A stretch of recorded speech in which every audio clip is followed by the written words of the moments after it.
ஸ்ரீவில்லிபுத்தூர் திருத்தலத்துல ஆண்டாள் மாலை ரொம்ப சிறப்பு வாய்ந்தது.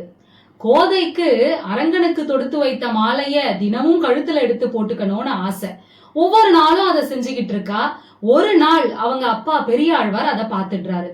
பார்த்த உடனே இந்த மாலை நாராயணனுக்கு அணிவிக்க தகுதி இல்லை அப்படின்னு உடனே வேறு மலர்களை பறித்து வேறு ஒரு மாலை தொடுத்து அதை எடுத்துட்டு போய் சூட்டலாம் அப்படின்னு செல்கின்ற பொழுது கண்ணனோ கோதை கழுத்தில் போட்ட அந்த மாலை தான் எனக்கு வேண்டும் அப்படின்னு கேட்க, அன்று முதல் கோதையாக இருந்தவள் சூடி கொடுத்த சுடர்கொடியாக மாறினாள்.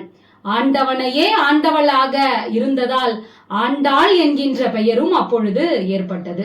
ஸ்ரீவில்லிபுத்தூர் திருத்தலத்துல தினமும் ஆண்டாளுக்கு ஒரு மாலை அணிவிக்கப்படும். அந்த மாலையை அடுத்த நாள் மேளதாளங்கள் முழங்க எடுத்துட்டு போய் வடபத்திர சாயிக்கு அணிவிப்பது வழக்கம்.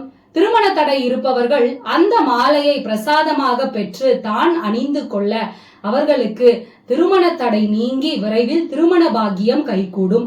பாவை நோன்பு இருந்து கண்ணனை மனதார எண்ணி கண்ணனை அடைய வேண்டும் என இருந்த ஆண்டாள் அவதரித்த தலமாக ஸ்ரீவில்லிபுத்தூர் இருப்பதால் அந்த திருத்தலம் திருமண தடையை நீக்கக்கூடிய அற்புதமான திருத்தலம்.